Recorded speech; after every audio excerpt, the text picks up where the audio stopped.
Eu sempre fui bem-humorado. Acho que é uma característica interessante de ressaltar. E, por consequência, sempre de bem com a vida.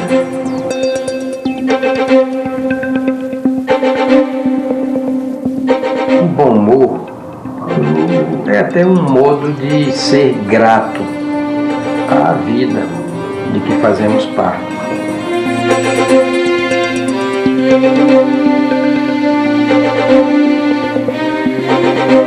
Eu tenho uma lembrança de mim mesmo com 3 anos de idade. É a minha mais remota lembrança.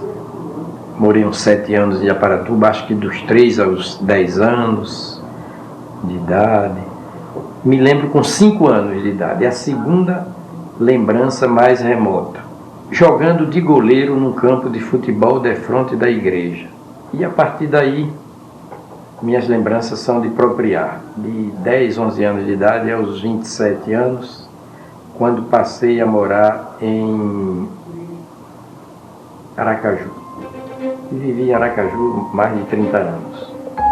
Fui fazer mestrado em São Paulo no ano de 81. E voltei a São Paulo para fazer o doutorado.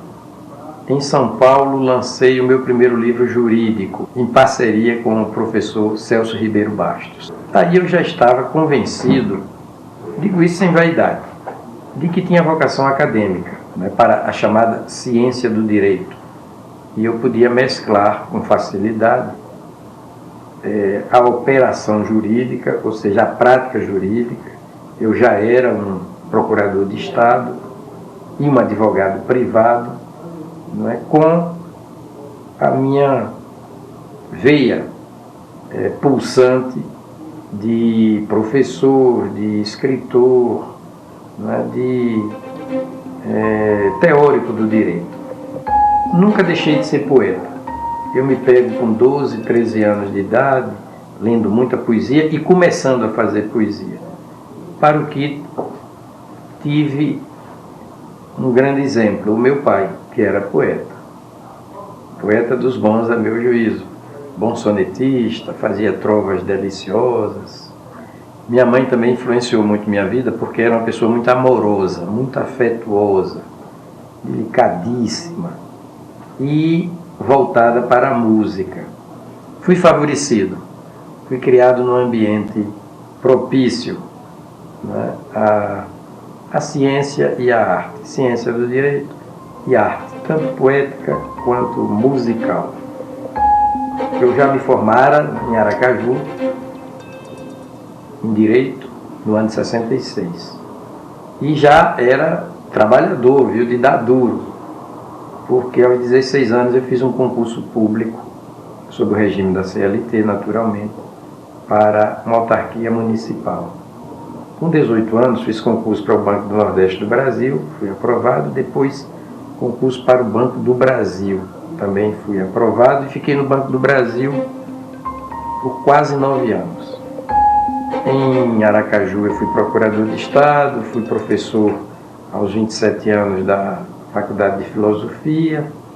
A minha vida aí foi de trabalhar, mas sempre buscando na arte, na música, na poesia, o meu refrigério.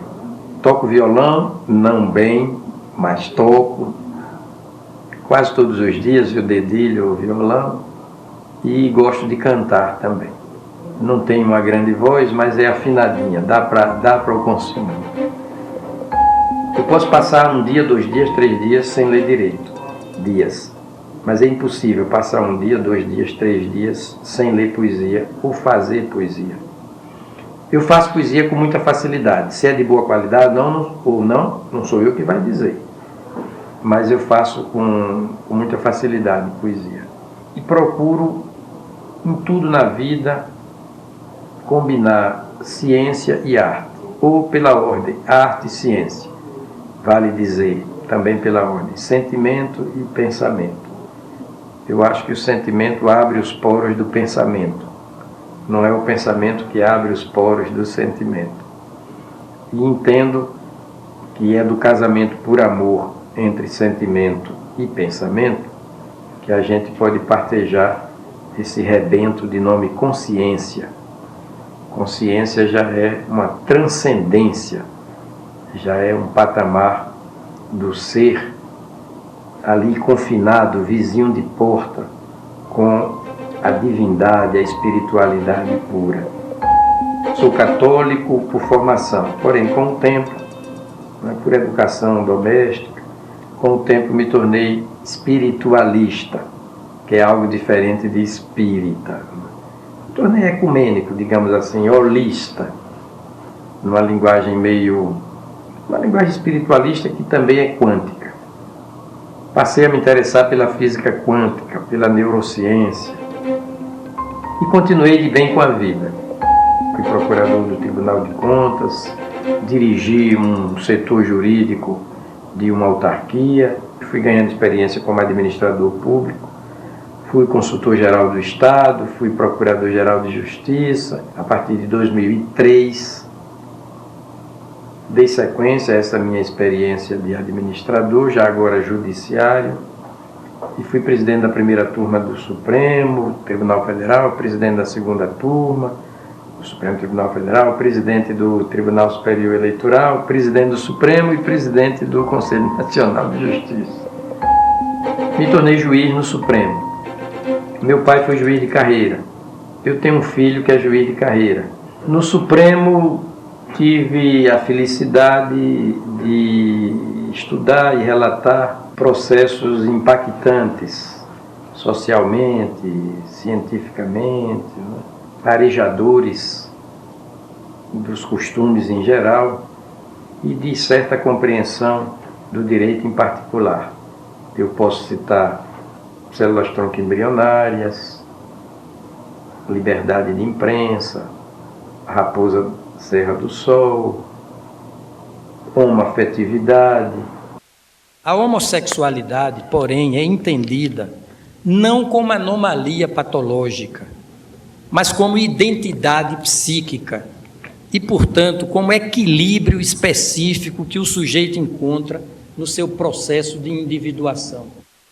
Humor na televisão, ProUni, Marcha da Maconha. Relatei no TSE um processo de que me orgulho muito, que foi sobre a fidelidade partidária para cargos majoritários. Em suma, eu não perdi a viagem no Supremo Tribunal Federal. Penso que não. Fiz viagem de alma, não fiz viagem de ego. Pertenci àquela casa, seja como ministro, seja como presidente, para mim é uma suprema, supina, suma honra, sumamente honroso. Entendo que é possível sim conciliar direito e justiça, sentimento e pensamento, e é possível abrir as janelas do direito para o mundo circundante e ouvir pessoas até de outras áreas não jurídicas no âmbito do que hoje se chama transdisciplinariedade, para entender melhor, compreender melhor os próprios dispositivos jurídicos.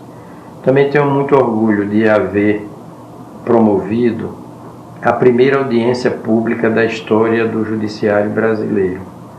Foi no caso das células-tronco embrionárias. Fui juiz durante quase 10 anos lá no Supremo. Passei pelo eleitoral e sempre me perguntam sobre o voto, se deve ser obrigatório ou facultativo. Eu antigamente respondia sem pestanejar, de bate-pronto, facultativo.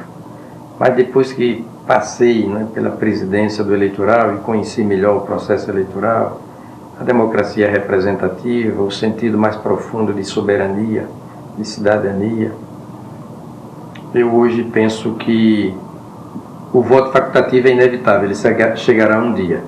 Mas neste momento, como rito de passagem, eu entendo que é melhor perseverar no voto obrigatório.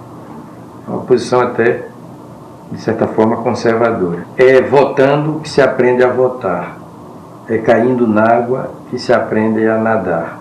E nessa passagem pelo eleitoral, eu aprendi que uma justiça especializada eleitoral é fundamental para a democracia, principalmente a democracia representativa, né?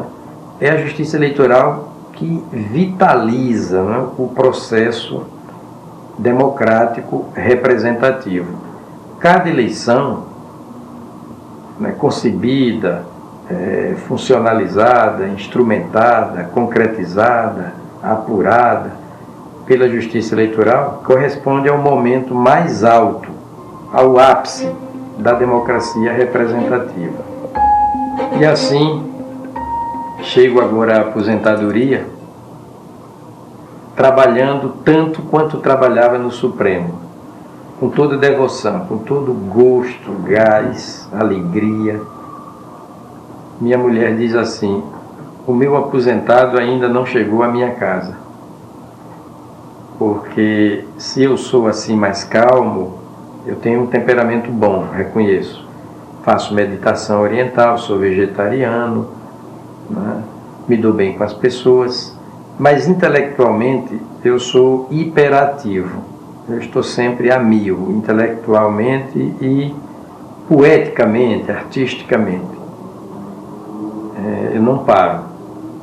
Agora, eu não faço nada atropeladamente, eu faço tudo com calma. Eu não sou lerdo, mas sou calmo. E acredito que só as pessoas calmas são verdadeiramente eficazes. Adoro Vinícius de Moraes, Manuel Bandeira, Paulo Bonfim. Gosto na literatura de Mia Couto, que aliás é também poeta. Outro poeta que é sociólogo, muito do meu agrado, é o português Boaventura Sousa Santos. Eu me lembro de um poema de Tobias Barreto que diz assim: o coração também é um metafísico, estremece por formas invisíveis, anda a sonhar uns mundos encantados e a querer umas coisas impossíveis. A minha vida transcorre livre, leve e solta, como diria Caetano Veloso. Gosto de me pegar sem lenço e sem documento. Gosto de caminhar, adoro futebol, joguei futebol dos 5 anos de idade até os 65, mais ou menos. Não posso deixar de citar a honra, a felicidade, o êxtase que é viver com a minha mulher, Rita de Cássia. Certa feita eu disse, na minha posse no Supremo Tribunal Federal: a mulher com quem durmo e acordo é também a mulher dos meus sonhos. E com ela tenho transitado por este mundo de aquém-túmulo, como diria Guimarães Rosa, agradecidamente. Faço uma oraçãozinha praticamente todos os dias, que eu mesmo criei, que é a seguinte, muito curta, mas é eficaz: a vida provê, Deus é Pai, eu faço a minha parte.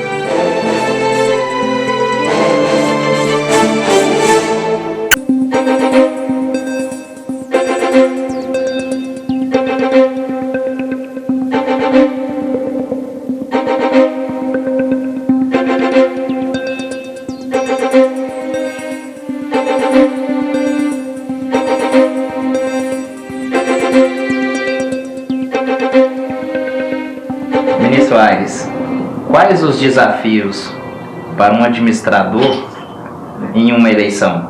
Primeiro, fazer uma administração compartilhada com os servidores da casa, os setores técnicos da casa, a informática, por exemplo, o setor de tecnologia informática, chefia de gabinete, direção geral, arrumar a casa.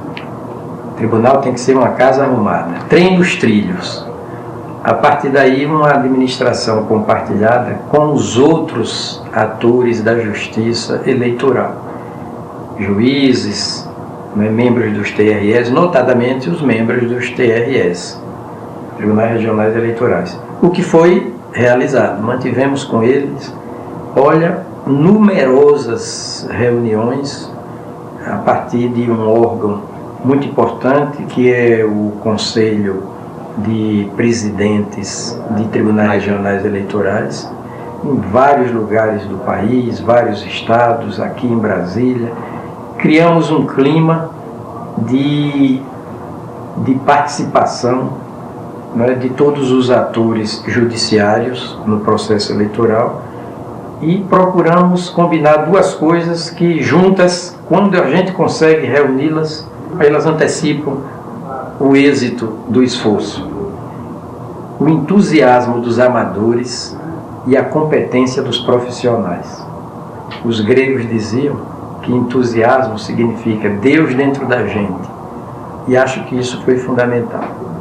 Ministro, e especificamente em relação ao município do Rio de Janeiro, as eleições de 2008? Tivemos um desafio muito grande. Tivemos uma interferência indevida de grupos marginais, de milicianos e de traficantes. Então, montamos uma logística, fizemos uma formatação de forças como Polícia Federal, Polícia Estadual, né, Segurança, Secretaria de Segurança do Estado do Rio de Janeiro por completo, Polícia Civil, Polícia Estadual, Forças de Segurança Nacional. Envolvemos o Ministério da Justiça, né, os comandantes militares das três forças que colaboraram extraordinariamente bem. E o fato é que demos o troco, né? Conseguimos nos contrapor com eficiência a essa interferência indevida dos traficantes e milicianos e realizamos uma eleição tranquilíssima no Rio de Janeiro, embora tivéssemos para isso de inovar no seguinte: de ordinário, né, até então, só se convocava a Força Federal de véspera da eleição ou até no dia da eleição. Nós convocamos em torno de 25 dias antes da eleição. Ministro Aires, agora uma questão marcante também na gestão do senhor. Certo partido requereu à Justiça Eleitoral pela primeira vez testes de segurança nas urnas eletrônicas. Na minha opinião, o partido, acreditando no indeferimento do pedido, fez esse requerimento. Porém, a Justiça Eleitoral, especificamente o TSE, deferiu o pedido de teste. O partido, então, desistiu. E veio a proposta do senhor, do Ministério Público Eleitoral, assumir a titularidade do pedido. Eu queria que o senhor comentasse um pouco. Pois é, assumimos a titularidade do pedido, demos prossecução ao processo, né, de realização do teste de segurança, processo que foi vitorioso, exitoso, né, confirmando que a eleição eletronicamente processada pela Justiça Eleitoral Brasileira é a mais segura do mundo. E agora, então, com eleição biométrica, aliás, no meu período, 2008, realizamos as primeiras eleições biométricas do Brasil. O ministro Marco Aurélio fizeram o cadastramento, né, quando presidente, em 3 estados da federação: Santa Catarina, Rondônia e Mato Grosso do Sul. Essas eleições foram um sucesso e agora a Justiça Eleitoral se vê extraordinariamente aperfeiçoada. Ministro Aires, outra questão interessante, e na minha opinião uma mudança de paradigma, foi a inclusão a alteração na publicidade institucional do Tribunal Superior Eleitoral, que foi a campanha Voto Limpo, onde o Tribunal Superior Eleitoral fomentava na população a importância do cidadão pesquisar a vida pregressa de cada candidato, a importância do voto depositado nas urnas, que isso significava 4 anos de vida. Eu sou o Lúcio. Há 4 anos eu convivo com uma mania chata. Quando eu fico nervoso, eu sapateio.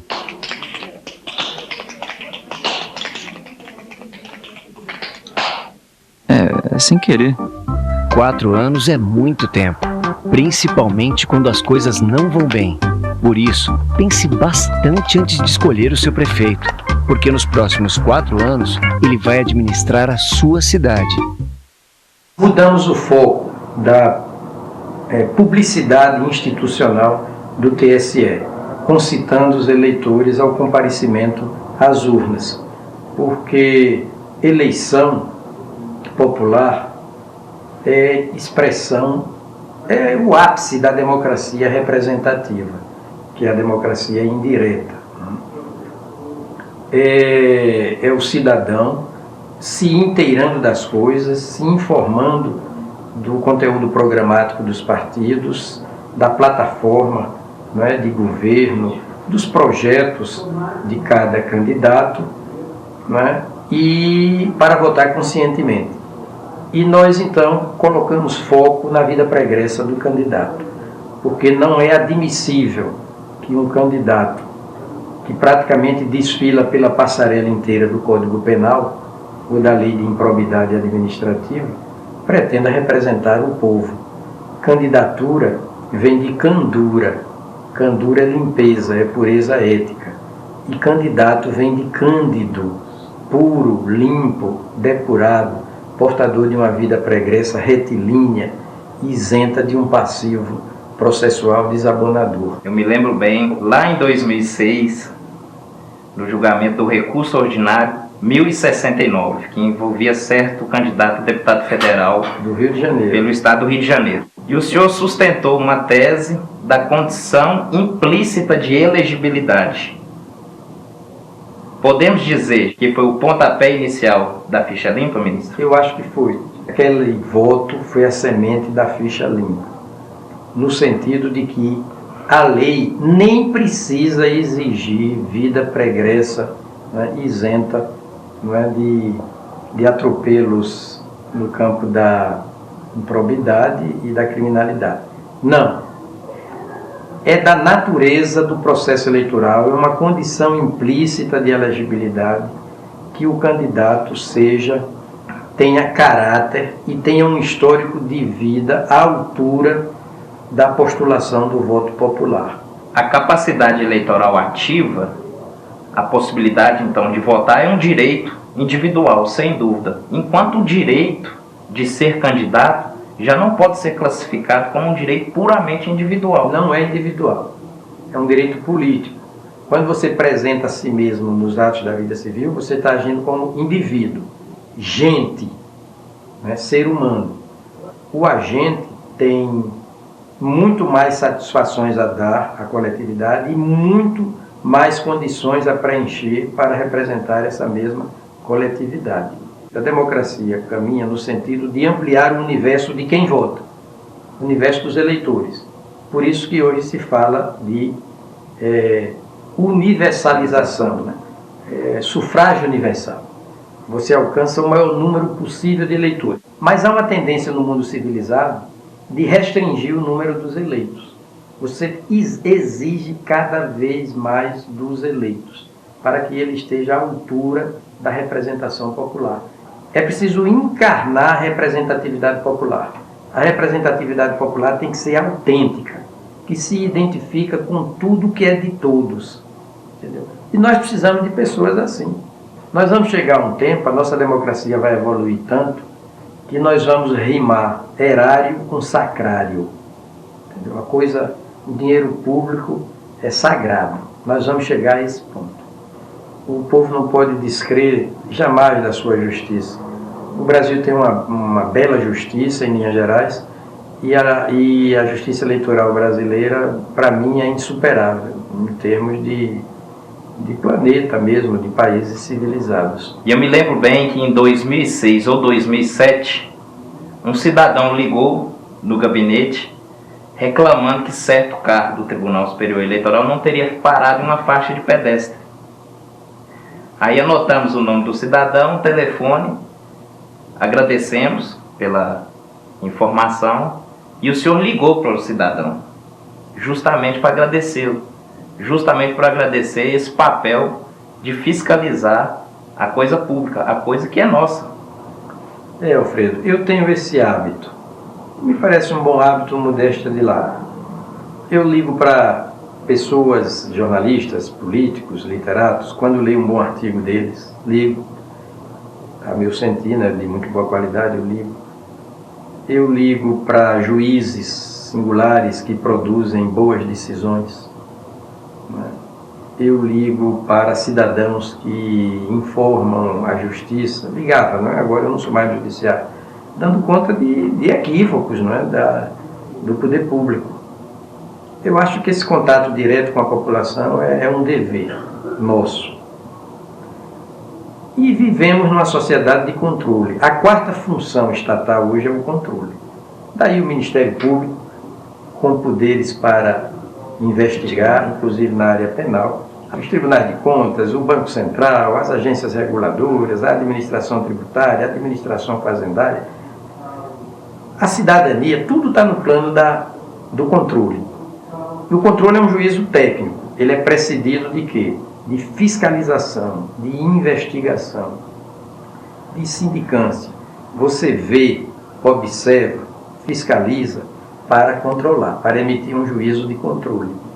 E o povo, numa democracia, essa Constituição é o maior patrimônio objetivo do povo brasileiro, é a mais democrática de todas em conteúdo e foi a mais democrática no seu processo de elaboração. A democracia desperta no povo uma santa curiosidade pelas coisas do poder. Uma santa curiosidade. O povo quer saber de tudo que se passa nos recintos públicos, de tudo que diga respeito à coisa pública. Res pública, não é isso? Um dos principais conteúdos da nossa democracia é a república. Então, o povo, metaforicamente, se pergunta, esse espaço é público? Há tapetes nesse espaço público? Metaforicamente, sim. Há poeira debaixo desse tapete? Sim. Quem foi que colocou poeira debaixo desse tapete? Então, é a cultura da ribalta, do palco, não a cultura do bastidor, a cultura das cortinas fechadas. Tudo vem a lume numa democracia autêntica, né? E o cidadão se faz fiscal com todo o direito do governo, dos atos administrativos. E eu saúdo isso como expressão, sintoma de vitalidade democrática.